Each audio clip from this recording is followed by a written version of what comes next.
I'm Ashley, and I've been living the van life full-time since the fall of 2022. I left behind a cramped apartment in Phoenix, packed my gear, and turned my converted Sprinter into a rolling home. Most of my days are spent exploring scenic byways, writing for my travel blog, and chasing that perfect golden hour shot. I don't really stay in cities anymore. Too loud, too crowded. I prefer lonely campgrounds, forgotten highways, and sleepy little towns that look like time forgot them. That kind of quiet always felt safe to me. Until that night outside rural Oklahoma changed everything I thought I knew about being alone on the road. It was mid-April and I was somewhere southeast of Norman, trying to get to a free camping spot I'd bookmarked. Cell signal was trash, and my GPS started acting like it had early dementia, rerouting me, freezing, spinning. I wasn't too worried. I'd been in plenty of dead zones and knew how to read road signs when needed. Eventually, I took what I thought was the right turn down an unpaved service road. Barely a road, more like two dirt tracks cut through tall grass and red clay. The sun was setting, and I figured I'd make camp early. It felt calm, untouched, a little eerie in that backwoods kind of way. But not 10 minutes in, I started hearing this weird crunching under my tires. At first I assumed it was branches or gravel. The road wasn't exactly maintained. But it kept happening. Too often, too loud. And then I noticed something even stranger. There were no animals, no birds, not even bugs. Just this unnatural silence, broken only by the occasional snap under the wheels. I slowed down and rolled my window down, sticking my head out to try and spot what I was running over. That's when I saw the first one, something pale and limp, maybe the size of a cat, lying dead in the middle of the path. I stopped the van, threw on my headlamp, and stepped out with a flashlight in hand. I expected to find a possum, or maybe some roadkill dragged there by scavengers. But the more I walked, the more I saw.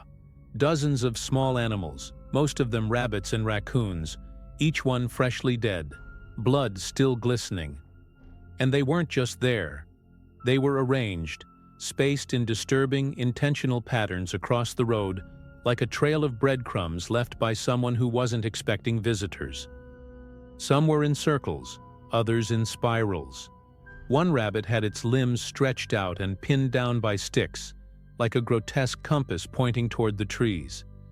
The air was thick with the sharp sting of blood and something older, like wet soil and rusted metal. I felt this cold ripple crawl down my spine, like my body knew something my brain hadn't caught up to yet. I kept telling myself maybe it was just some deranged hunter or a messed up prank, but deep down, I knew this wasn't a joke.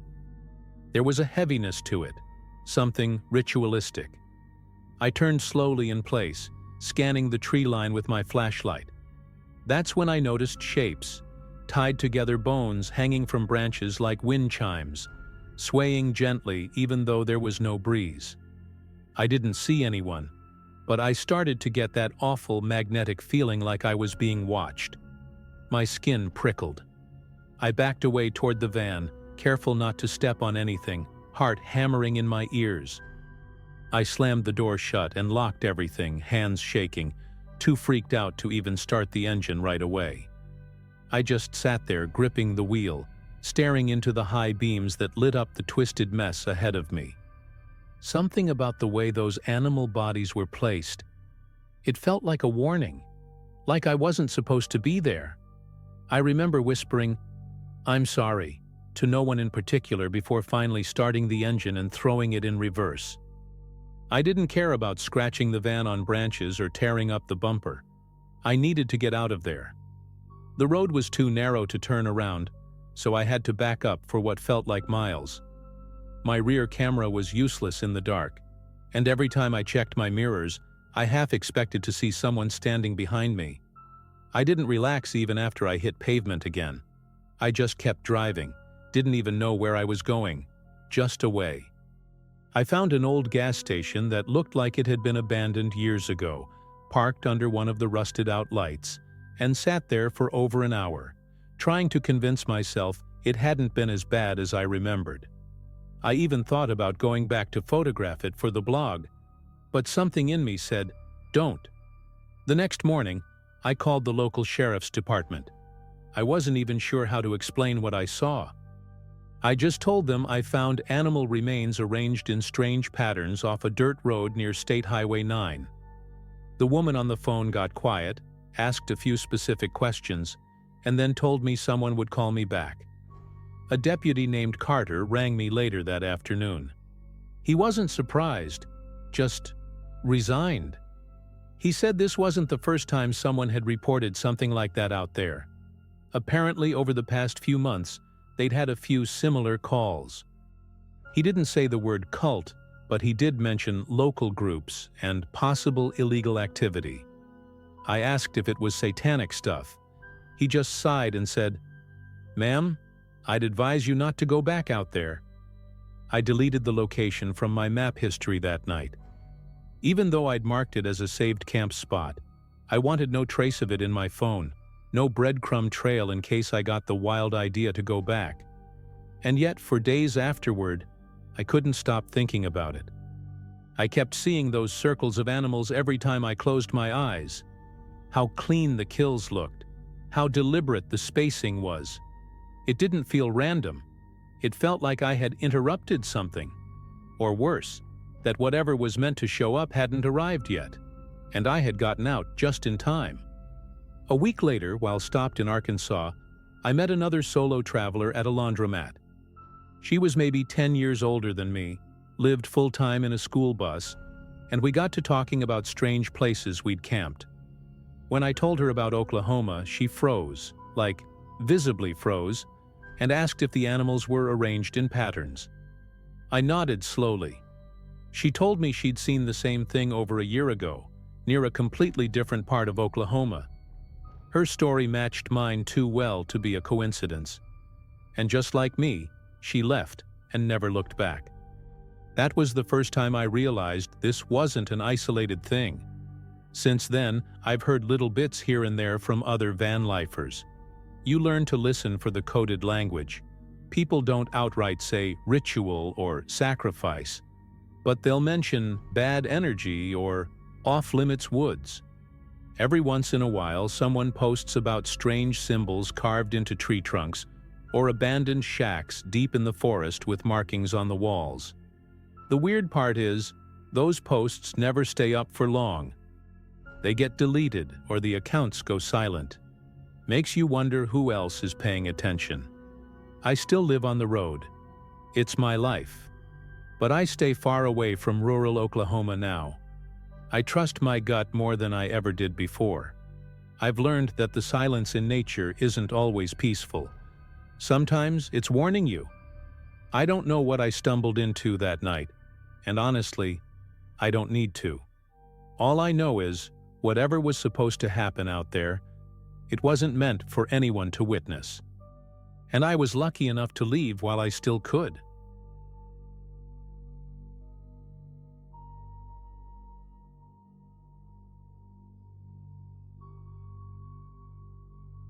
I've been hauling freight for a little over 17 years now. It's not glamorous, but it pays the bills, and the solitude suits me most days. My name's Mike. I'm 44, based out of Lancaster, Pennsylvania. I usually run long-haul routes up and down the East Coast, and that night I was heading south through central Maryland, hauling a half-loaded trailer of industrial filters. It was early spring. I remember that well. Chilly but not freezing, and the kind of fog that clings low to the road like it's waiting to trap you in it. I just stopped for bad coffee at a gas station near Route 50 when I saw her. A girl, maybe 16 or 17, standing on the shoulder under one of those dim orange floodlights, hugging herself like her own skin didn't feel safe. Now, I'm not the kind of guy who picks up hitchhikers. That rule's kept me out of trouble more than once. But something about her didn't sit right with me. She wasn't trying to wave anyone down or even make eye contact, just standing there, shaking, like the road was the last place she wanted to be, but still better than wherever she came from. I rolled past her at first, slow enough to really see her through the side mirror. Dirty sneakers, ripped hoodie, blonde hair matted and uneven like someone had chopped at it with scissors in the dark. I swear to God, something in my gut twisted. I pulled over about 200 yards down, hands on the wheel for a few seconds before I threw it into reverse. She climbed in without a word. I asked her where she was headed, and she just shrugged and said, "South." That was it. One word. I tried to make light conversation. Told her my name was Mike, offered her a bottle of water, asked if she had family she could call. She didn't answer most of it. Just kept fiddling with the frayed drawstring on her hoodie and staring out the window like she was counting the trees. I noticed she had a scab on her cheekbone and a cut across her knuckles that looked fresh. I didn't push. But man, the silence in that cab got heavy real fast. I turned the radio on low, just enough to fill the space. We'd been driving maybe 20 minutes when I saw flashing lights up ahead. A roadblock, out in the middle of nowhere. Cops waving drivers over one by one, checking IDs. Weird time and place for that kind of thing, but I wasn't carrying anything illegal, and my logbook was clean. Still, Katie, that's what she finally told me her name was, stiffened the second she saw the lights. I mean, full-on panic. Her breathing changed, fast and shallow, and she kept whispering, "Please don't let them take me back," over and over like it was a prayer. I told her to calm down, that it was probably just a routine check. She didn't respond. Just looked at me, eyes glossy with tears, and that's when I noticed the bruises peeking out from under her sleeve. When the officer knocked on my door, I rolled the window down and did my best to stay casual. He was young, probably no older than 30, with that tight, clipped way of speaking that told me he wasn't in the mood for small talk. "Evening, sir. Just a quick check. Mind telling me where you're headed?" I gave him my route and showed my ID. But then his flashlight swept across the cab and the beam landed on Katie. She flinched like it burned. The cop leaned down, narrowing his eyes. "Miss, you okay?" She didn't answer, just looked straight ahead like he wasn't even there. That was enough. He opened the door, asked her to step out. When she hesitated, 2 more officers were already approaching from the rear. I didn't know what to do. Part of me wanted to get out and defend her, tell them she hadn't done anything wrong, that she looked scared before they even showed up. But the other part, the part that's been burned by good intentions before, stayed put. I watched as they led her to the side of the road, and one of them gently pulled her sleeve up. That's when I saw the full extent of it. Bruises in different shades and sizes, climbing up her arm like fingerprints frozen in time. She didn't scream or cry. She just whispered something to one of the officers, and I saw his expression shift from procedure to something like sorrow. She pointed back at me, and for a split second I thought she was about to say I hurt her. Instead, she said, "Please don't make me go back. He's worse than before." Her voice cracked on the word worse. I'll never forget how small she sounded. One of the cops looked back at me, not accusing, more like he was asking a silent question. "Did you know?" I shook my head. Honest truth, I didn't know the half of it. They put her in the back of a cruiser and that was it. No explanations. One of the officers came over, said she was reported missing from a foster placement and they'd been looking for her all night.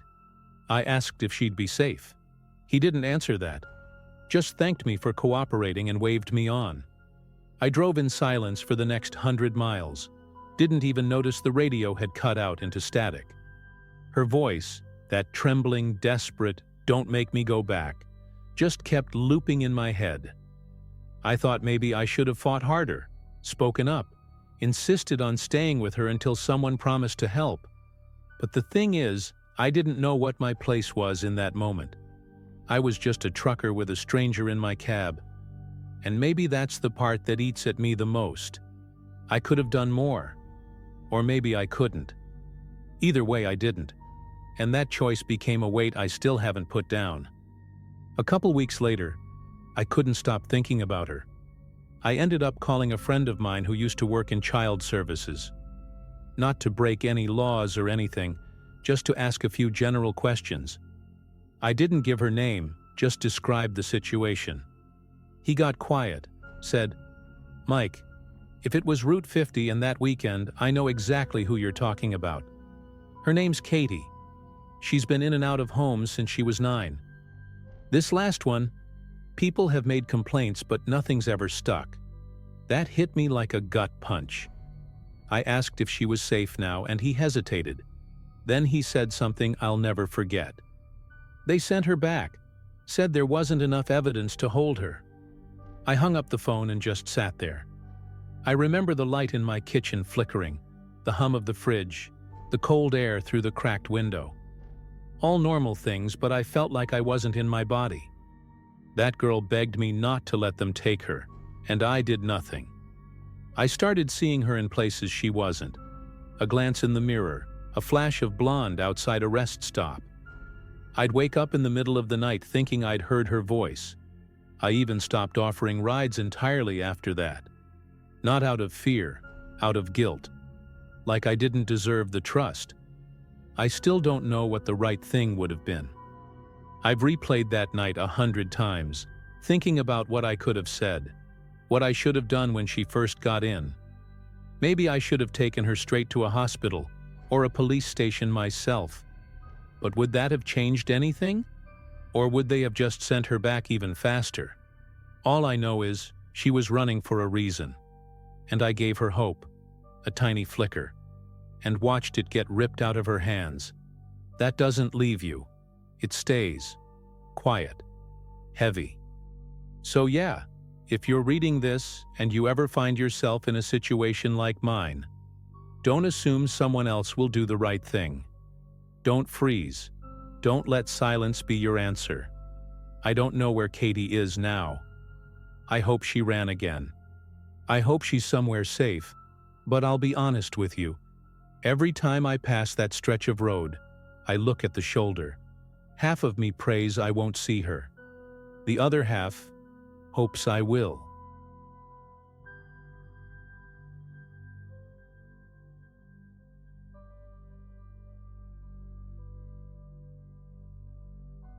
I don't usually share personal stuff online, but I've been replaying this night in my head nonstop for weeks now, and I guess I just need to let it out somewhere.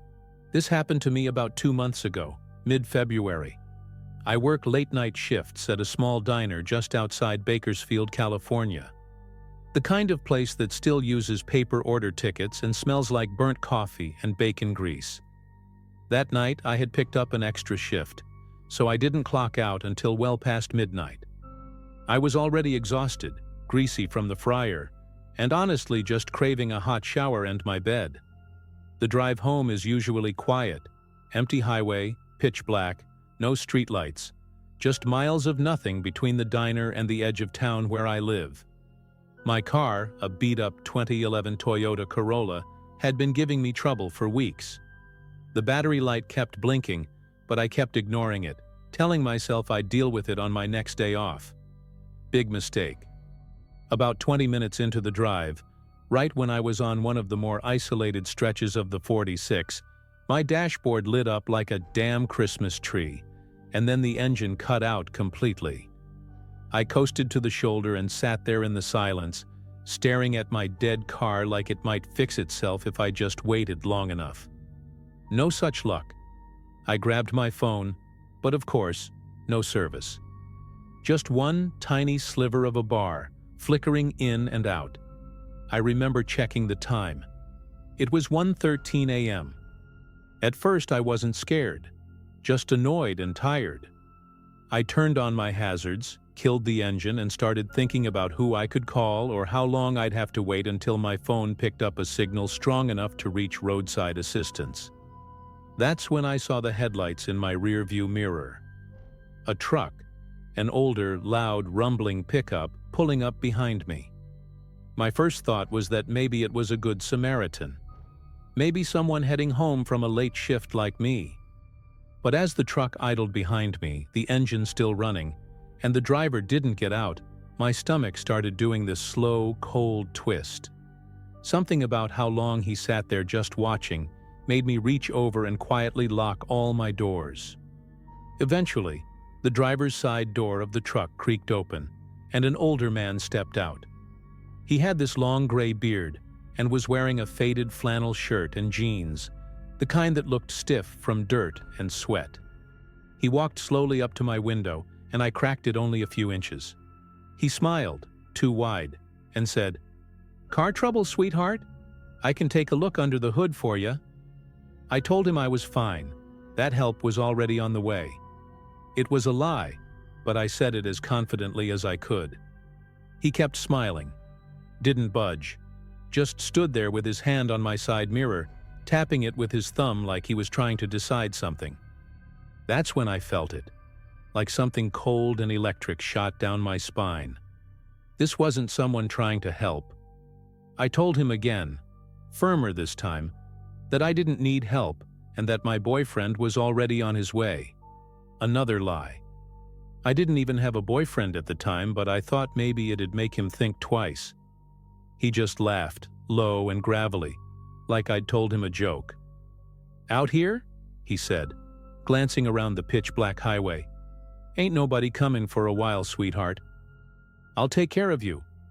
Then, without waiting for a response, he stepped away from my window and started circling my car. Slowly. He dragged his fingers across the trunk as he walked, like he was inspecting it. I kept my eyes on him through the rear-view mirror, trying to stay calm, but my hands were already shaking so hard I could barely hold my phone. I opened the Maps app just to get anything to load, hoping maybe I could send my location to someone, anyone, but it kept freezing. So I did the only thing I could think of. I dialed 911 and prayed it would go through. The first time, the call failed. My heart dropped. I could hear him whistling now, somewhere behind the car. Just this tuneless, eerie melody that didn't stop. The second time, the call connected. I could barely hear the dispatcher through the static, but I just kept saying, "I'm on the 46 near Bakersfield. My car broke down. A man is trying to get into my car." I don't even know if they heard me clearly, but the dispatcher kept telling me to stay on the line and stay in the car. I ducked down in my seat, hiding below the window. The truck's headlights suddenly turned off. Everything went dark. I couldn't see him anymore, just shapes and shadows in the rear view. Then I heard a thud, soft but close. Then another, louder this time. He was trying the handles. First the back door, then the passenger side. I could hear him jiggling them, then pressing his weight against the frame. I remember holding my breath so tight my ribs hurt. My doors were locked, thank God. But I started to realize how thin those windows were. How if he really wanted to get in, he probably could. I reached down and hit the horn, once, long and loud. The sound ripped through the silence and echoed off the empty highway. That seemed to spook him a bit. He backed off, but only for a second. Then, just as quickly as he'd appeared, he walked back to his truck and drove forward, slowly, not away, but past me. He stopped maybe 30 feet ahead, just sitting there with his brake lights glowing red in the dark. That's when I saw his reverse lights blink on. My heart just dropped. He started backing up, slow and steady, heading toward my car like he was going to pin me in or block me completely. I was frozen, no clue what to do, until out of nowhere, blue and red lights lit up the sky behind me. A CHP cruiser pulled up, siren blaring. The man's truck peeled off instantly, speeding down the highway like he'd been lit on fire. I just broke down crying as the officer came to my window. I didn't even know I was crying until I felt how wet my shirt was. The officer, his name was Deputy Ramirez, I'll never forget that, knelt beside my window and asked if I was hurt. I just shook my head and kept trying to breathe. My voice barely came out when I tried to talk. He radioed something in, then opened my door and stayed beside me until I could get my legs to work again. Another unit showed up not long after, and they got my statement right there on the shoulder of the road. I told them everything: what the man looked like, what he said, how he circled my car. I expected them to tell me they couldn't do much without a plate number, but instead, one of the officers looked at the other and said, "Sounds like him again." That sent a whole new chill through me. Turns out they had been receiving similar reports in that stretch of highway. Late-night breakdowns, women approached by a man in an old pickup offering help that quickly turned threatening. But they'd never gotten there in time to catch him in the act. This time they did. After checking nearby traffic cams and putting out an alert, they managed to pull him over less than 20 minutes later. They brought him in and confirmed his identity. He was a registered sex offender with a prior record for assaulting women he found stranded on roads just like I was. The officer told me, point blank, that I had been incredibly lucky. If I hadn't managed to get that 911 call through, who knows? I didn't sleep for 2 nights after that.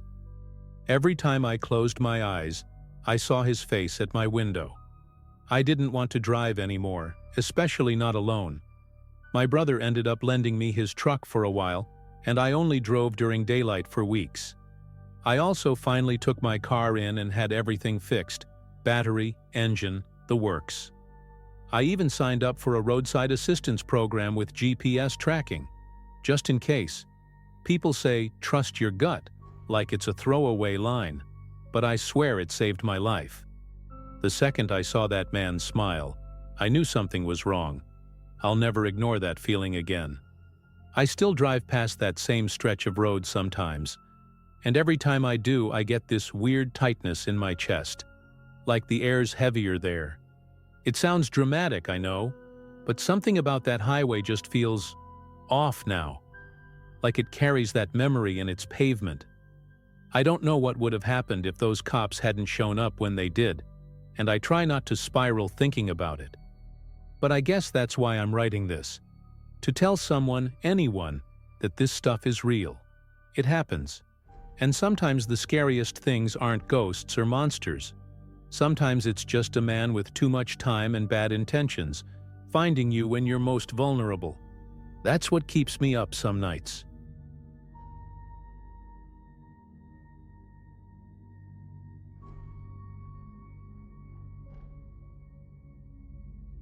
I've been a delivery driver around the Lake Tahoe area for almost 12 years now. People think it's all scenic views and snow globe mornings.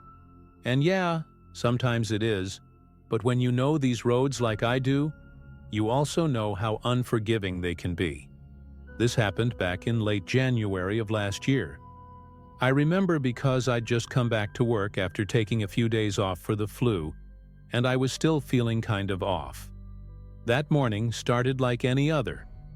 I left the depot around 6:15 a.m., thermos of burnt gas station coffee in one hand, route printout in the other, scraping frost off the windshield with the sleeve of my jacket because I'd forgotten my scraper at home again.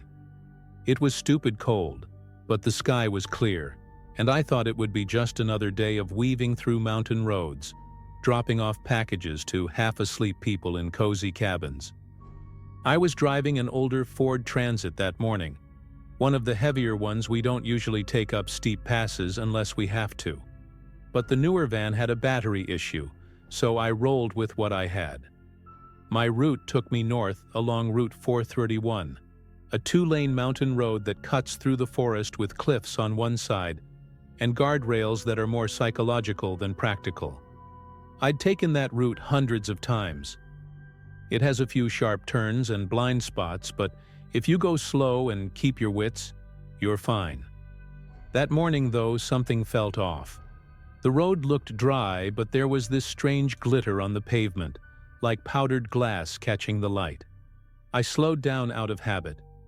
I've learned not to trust roads that sparkle in January. Somewhere around the 7-mile mark, there's this downhill curve where the trees thin out, and you get this stunning view of the valley. Locals call it Devil's Bend, mostly as a joke, but it's where the wind picks up and the shadows from the trees make it hard to see the asphalt clearly. I was doing about 25 mph when the van suddenly jerked sideways. No warning, no skidding sound. Just this sickening shift, like the ground itself had tilted. The back tires had hit a sheet of black ice.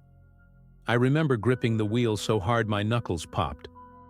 I tried to steer into it, to regain control, but the van kept sliding, and the edge of the road was rushing up way too fast.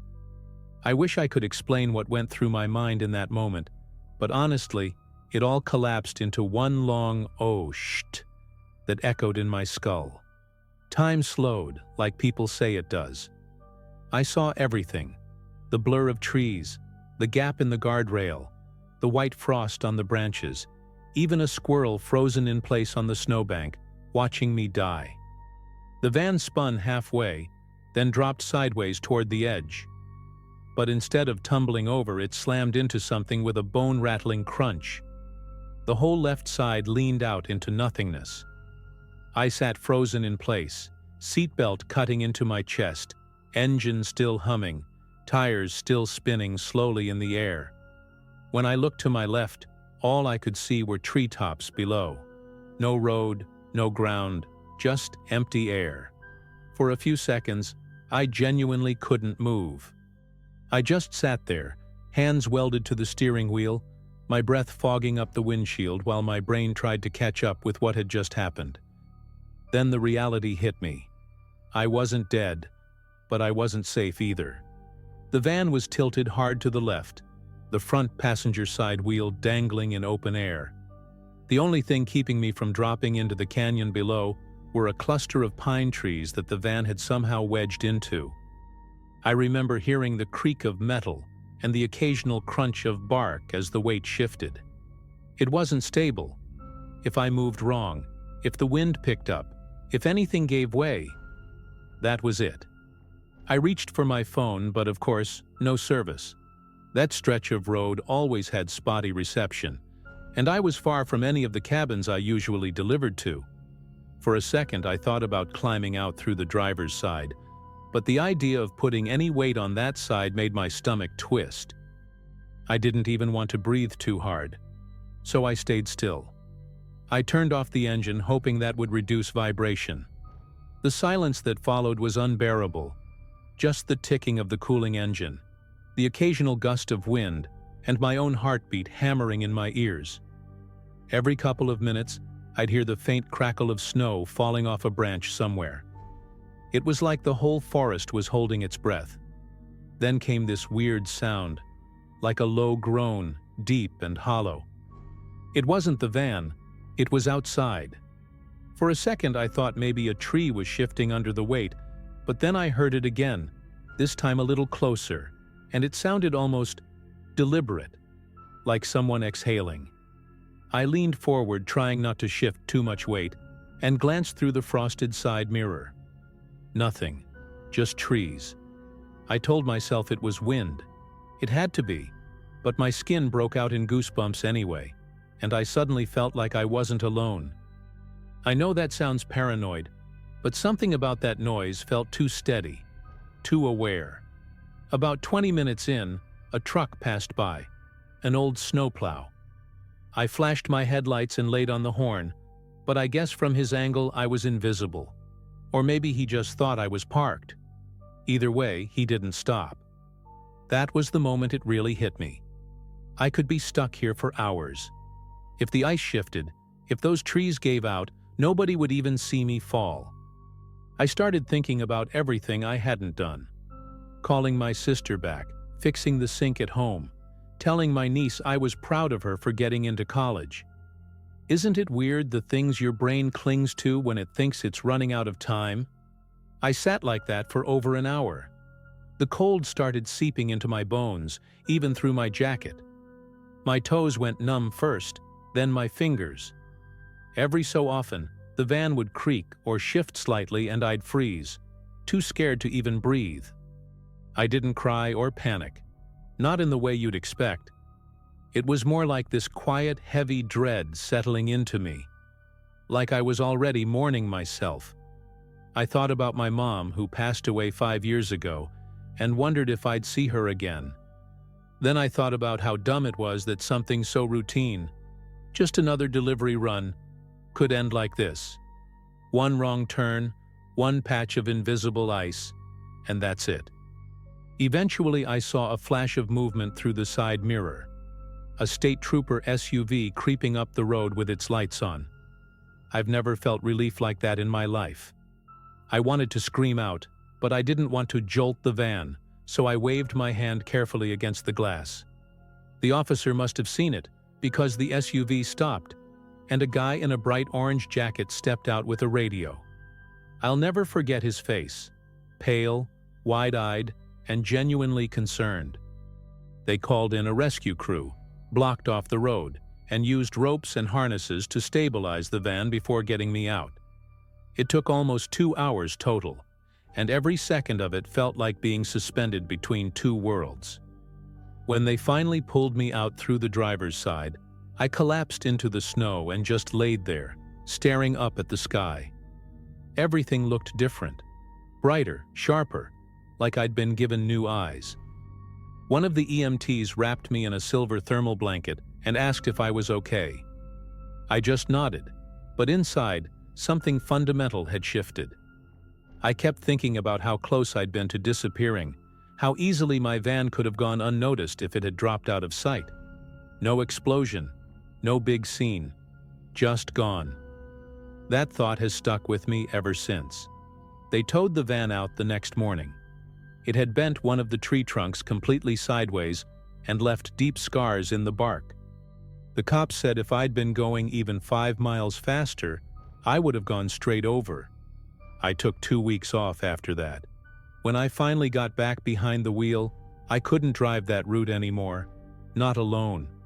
Something about Devil's Bend still gets under my skin. Sometimes, when I think back to that morning, I wonder what exactly I heard in those woods. Maybe it was nothing, or maybe something out there saw me and decided to let me live.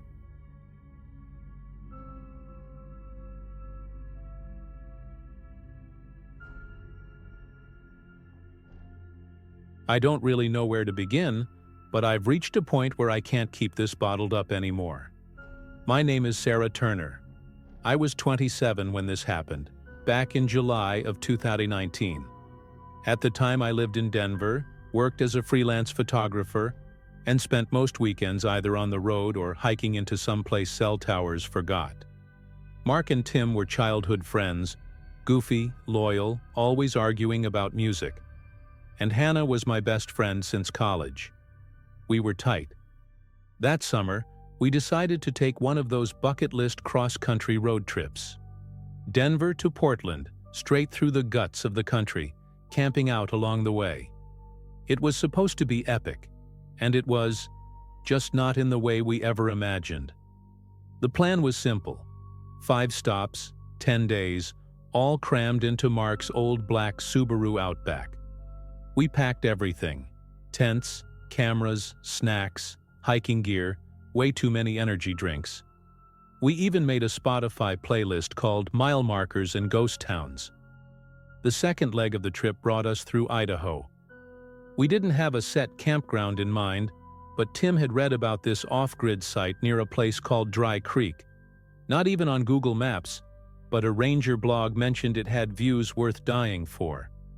That phrase feels sick now looking back. The town we stopped in beforehand was small, like one gas station, no stoplights, people watching you from their porch, kind of small. I don't even remember the name, but I remember the silence. It was the kind of place that felt paused in time. We filled up the tank, grabbed sandwiches from a sad little diner, and asked the girl at the register if she'd heard of Dry Creek. She hesitated for a second, just enough for me to notice, then said, "Sure, people go up there. Just make sure you're out before dark." Mark laughed it off, but the way she said it stuck with me. Not a warning exactly, just flat, like she'd said it before. When we pulled out of town, the road turned to gravel fast, then to nothing but dirt and pine needles. No signs, no cell signal, just the crunch of tires, and the shadows growing longer. We finally found the campground, if you could even call it that. Just a clearing surrounded by trees that looked a little too tall, too still. but it was beautiful in that forgotten, eerie kind of way. That night felt off from the start. We set up our tents and cooked hot dogs over a fire that took way too long to light. The wood felt damp, even though it hadn't rained in days. Around midnight, the wind picked up out of nowhere, but only in bursts, like someone was walking through the woods just outside our line of sight. I remember hearing something, like a whistle, but not really. Almost like someone trying to mimic one and failing. Hannah thought it was an owl, but I've heard owls. This wasn't that. We brushed it off, blamed the altitude or the beer, or just being tired. But none of us really slept that night. The air felt wrong, heavy, and then things got worse. The next morning, I was the first to wake up. It was still early. The sky was pale and hazy, not quite sunrise. I stepped out of the tent and immediately felt like I was being watched. I know how that sounds, but it wasn't just paranoia. It was something in the air, like the trees had leaned in closer overnight. I walked a short loop around the site just to shake the nerves. That's when I noticed something weird. Mark's camera was out on the hood of the car, even though he always kept it in the back seat or zipped in his duffel. The lens cap was off, and it was pointing toward the tree line. I picked it up, checked the memory card. The last photo was just black, not a night shot, just pure black, like the shutter had been pressed while the lens was covered. I didn't tell the others. It just felt like one of those things better left alone. By the time we started making breakfast, everyone was on edge. Tim kept rubbing his arm and saying it itched, like something bit him in the tent, but there were no bites. Hannah was quiet, more than usual, staring at the woods while stirring instant oatmeal she didn't even eat. At one point, Mark mentioned hearing what sounded like laughter in the middle of the night, but distant, like from the other side of the clearing. No one responded. We all heard things. None of us wanted to admit it. Around noon, we decided to take a short hike before hitting the road again. There was a trail that led up a small ridge nearby. No trail signs, just a narrow path half swallowed by leaves and roots. We figured it would give us a better view and maybe calm whatever was buzzing in our heads. The hike was strange. I remember thinking it felt like we weren't walking in a loop but in circles, like the same tree showed up every 100 feet. Tim made a joke about it, but nobody laughed. The deeper we went, the quieter it got. I don't mean the birds stopped singing, I mean everything stopped. Like we had stepped into a vacuum. No wind, no rustling leaves, just our breathing and footsteps. Then, out of nowhere, Hannah stopped walking. She was ahead of us, maybe 10 feet. She turned around and said, "Did you hear that?" But none of us had. Her face changed, not scared, more confused. She said she heard someone say her name, whispered right behind her. We brushed it off, told her it was probably just her imagination. We all wanted it to be her imagination. We never made it to the top. Mark's GPS watch lost signal halfway up and never reconnected. I started getting this sharp pressure behind my eyes, like a sinus headache but deeper, like something pushing from inside. Tim said he felt sick. Not dizzy, not nauseous, just off, as he put it. We turned around. The hike back down felt longer. The trees looked different. I know how insane this sounds, but they did. When we finally got back to the site, everything looked untouched. But wrong. Our tents were still up. The fire pit still had embers. But the doors to the car were wide open. All four. And no one had keys out. No one even remembered unlocking it. Hannah's duffel was in the front seat, zipped shut, but soaking wet. The inside of the bag was completely dry. At that point, I told them I wanted to leave. Right then. I didn't care if it was early or if we hadn't made it to the next stop. Mark agreed, which surprised me. He never wanted to cut trips short. But he looked pale, like he hadn't slept in days. Tim didn't argue either. Hannah was the only one who seemed hesitant, which was weird. because she was usually the first to bail when something felt sketchy. She just kept staring into the woods, like she was trying to see something. When Mark started packing up the tents, she snapped out of it and helped, but something in her was distant. She barely spoke. We got the last of the gear into the car, slammed the doors shut, and climbed in. Mark turned the key. The engine didn't start. He tried again. Nothing. Not even a click. It was like the battery was dead, but the headlights still worked. The interior lights too. Then the radio flicked on by itself, full volume, static and all. Tim hit the power button and it wouldn't shut off. We pulled the keys from the ignition. Still wouldn't shut off. Mark started cussing and slammed his fist on the dash, and just like that, everything died. Silence. I can still hear how loud that silence was. We sat there frozen. No one moved for what felt like a full minute. Then Hannah said, "We're not supposed to leave yet." I looked at her like she'd just grown another head. She was shaking but calm. That kind of calm you see in someone who's given up. It scared the hell out of me. We decided to try walking back to the town. We had passed a ranger's signpost about 6 miles before the campsite. We figured we could get help from there. We packed a few essentials in a backpack, locked the car, and started walking. The air felt thicker somehow, like breathing through gauze. We walked for maybe an hour, maybe more, hard to tell. But no matter how far we went, we didn't find the road. The trees just kept coming, endless and unchanging. That's when we noticed something that made all of us stop. There were footprints, our own, leading toward us. Same tread, same size, same formation. As if we had just walked in a loop without realizing it. But we never turned around. Not once. We started arguing. Mark was convinced we were being messed with. Tim was pacing, trying to get a GPS signal. Hannah kept whispering something to herself. I was just trying not to freak out. We turned around and tried to go back to the car. Same thing. Different trees, same trail. Every landmark felt familiar, but reversed, maybe. Slightly off. At some point, Mark broke into a sprint, yelling that he saw the clearing. We followed him, hearts pounding. When we caught up, we weren't at the campsite. We were at a different clearing, smaller, tighter. And in the middle was our car, just sitting there, doors closed, lights off, like we had never left.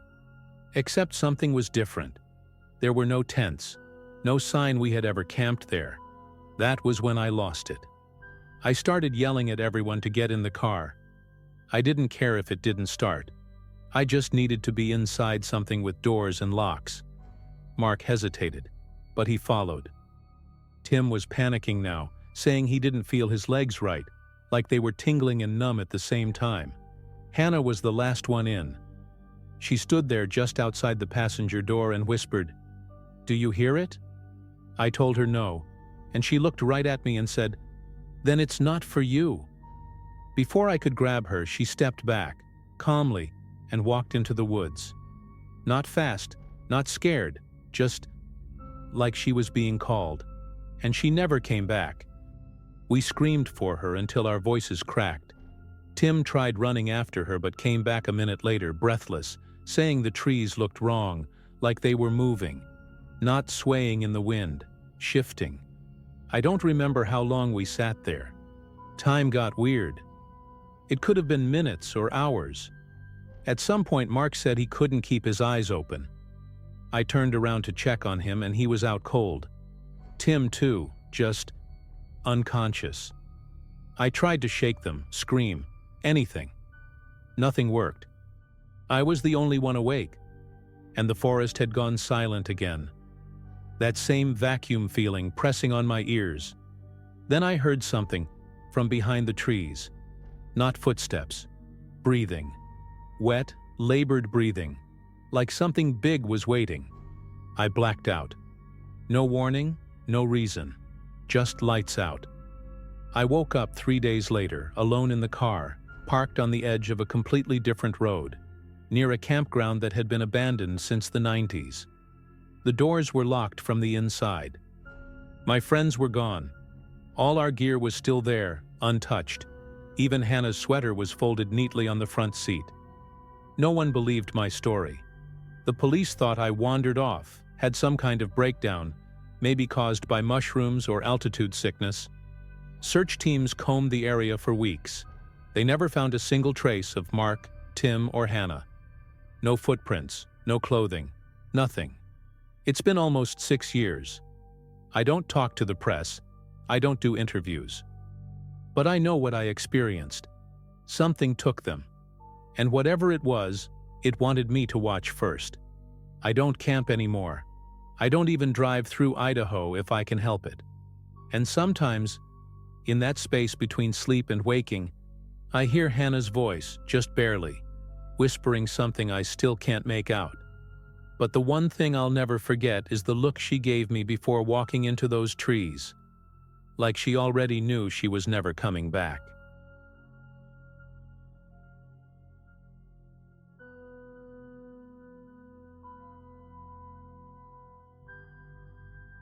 I'm not really the type to post stuff online, but this thing's been stuck in my head for months, and I keep wondering what could have happened if we hadn't trusted our gut.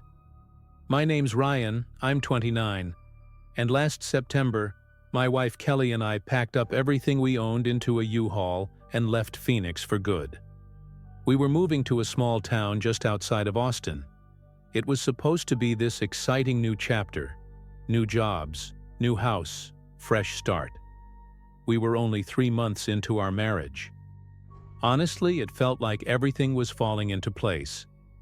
We weren't in a rush, so we decided to split the trip across 2 days.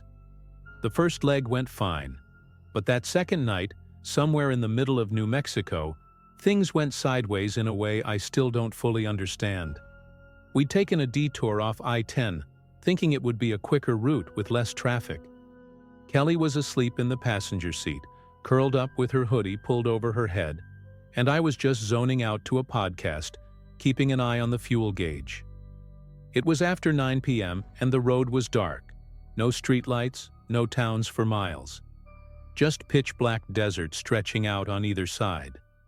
That kind of silence starts to feel heavy after a while.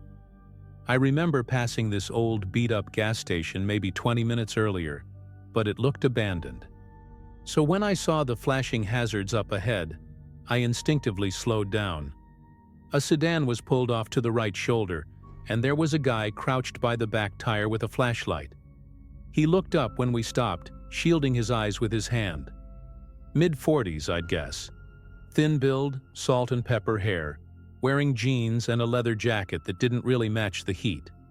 He looked normal, friendly even.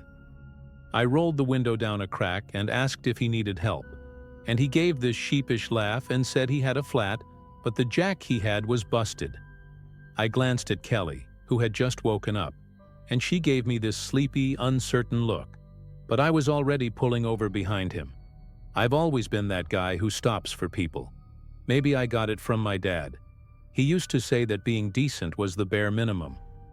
I grabbed our jack from the U-Haul, told Kelly to stay in the car with the doors locked, and walked over. The guy introduced himself as Gary, thanked me probably 3 times before I even knelt down next to the car. The tire really was flat.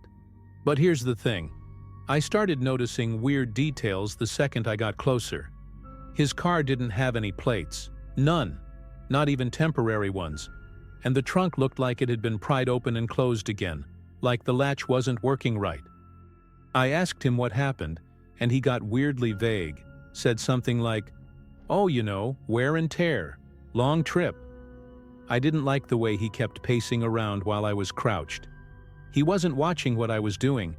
He was watching our car, watching Kelly. At one point I stood up and asked him to grab the spare so I could swap the tire out. He didn't move at first, like he hadn't heard me. Just stood there, staring at our U-Haul with this strange, glazed-over look. Then he snapped out of it, said, "Right, yeah, of course," and popped the trunk. Except he didn't grab anything. He just kind of stood there behind it, halfway hidden, like he was waiting. I couldn't see his hands. Something about it made the hairs on my neck go up. I remember suddenly realizing how isolated we were. No signal, no lights, no traffic. Just us, in the middle of the desert, with this guy who was starting to feel very wrong. I turned back to look at Kelly, and that's when I saw her unlock the door and wave at me to come back. She didn't look panicked, just tense, but that was enough. I mumbled something to Gary about needing a better wrench and walked, didn't run, back to our car, trying not to seem spooked. Kelly had locked the doors again before I even reached the driver's side. When I got in, she said quietly, "We need to go. Now." I didn't ask why. I just cranked the engine and we pulled away slow at first, like we weren't in a rush. I saw Gary in the rearview mirror watching us, not waving, not even moving, just staring. It wasn't until we were about a mile down the road that Kelly told me what she saw. While I was focused on the tire, another man had stepped out from behind a billboard just off the road, maybe 50 feet away, and had started creeping toward the U-Haul, low and quiet. She only saw him for a second before he ducked back out of view, but it was enough. She said he had something in his hand, like a metal pipe or maybe a tire iron. She wasn't sure, but it scared her enough to get me out of there. I felt sick to my stomach. My heart was racing, and I hadn't even seen the second guy. We drove another 40 minutes without saying much. My hands were white-knuckling the wheel the whole time. We finally pulled into a small gas station just outside of Truth or Consequences and sat there under the flickering overhead lights, like it was a safe zone in a horror movie. I went inside to use the bathroom, but ended up telling the clerk what happened. He went quiet and then asked me, "Was it a gray sedan?" I nodded. He said we weren't the first ones. That in the past year there'd been a few reports of travelers being lured in by a broken-down car and then ambushed out on that same stretch of road. That hit me like a punch to the gut. I asked him if anyone had been hurt, and he just shrugged and said, "Don't know. Cops came out once or twice, but guys like that don't stick around." Kelly and I ended up calling the local police department right there from the gas station. They took our statement over the phone and said they'd send someone to check the area, but they sounded like they'd heard this story before. The officer asked a few specific things, like if the guy had a military haircut or if he had a southern accent. It was like they had a profile ready. That gave me chills. We stayed at a motel that night, even though we had planned to drive straight through. Neither of us could shake the feeling that we'd just barely dodged something violent. I kept playing it over and over in my head. The no plates, the second guy, the way Gary kept looking at my wife like she was part of the plan. That's what stuck with me. It wasn't random. He had a setup. He was staging it. Probably had a story he used on whoever stopped. And what if I'd taken longer? What if Kelly hadn't noticed that second guy? There's a version of this story that ends with a missing persons report, and I know it. We finished the drive the next day, mostly in silence. Every time we saw a car pulled off to the shoulder, we kept driving. I hate that. I hate that this one thing made me feel suspicious of anyone who might genuinely need help. But there's a difference between being paranoid and being cautious, and after what happened, I'll take caution every time. Kelly and I made a rule after that. If we ever see someone stranded again, we call it in to the cops, but we don't stop. Not anymore. I can't afford to assume the best in people out on lonely highways. So yeah, that's what happened. I still think about that guy sometimes, Gary, and wonder if he's still out there trying the same trick on someone else. I wonder how many people didn't see the second man, or didn't make it out in time. I never got a follow-up call from the cops. No updates, no arrests. It's like it just got buried under everything else. But if you're reading this and planning a road trip through New Mexico, especially at night, do yourself a favor. Keep driving. Not every broken-down car is what it looks like, and not everyone wants your help. If you've made it this far, Don't forget to like the video and subscribe to the channel so you don't miss more stories like this. Also, leave a comment telling me where you're watching from and what time it is. I want to know who stayed with me until the end. See you next time.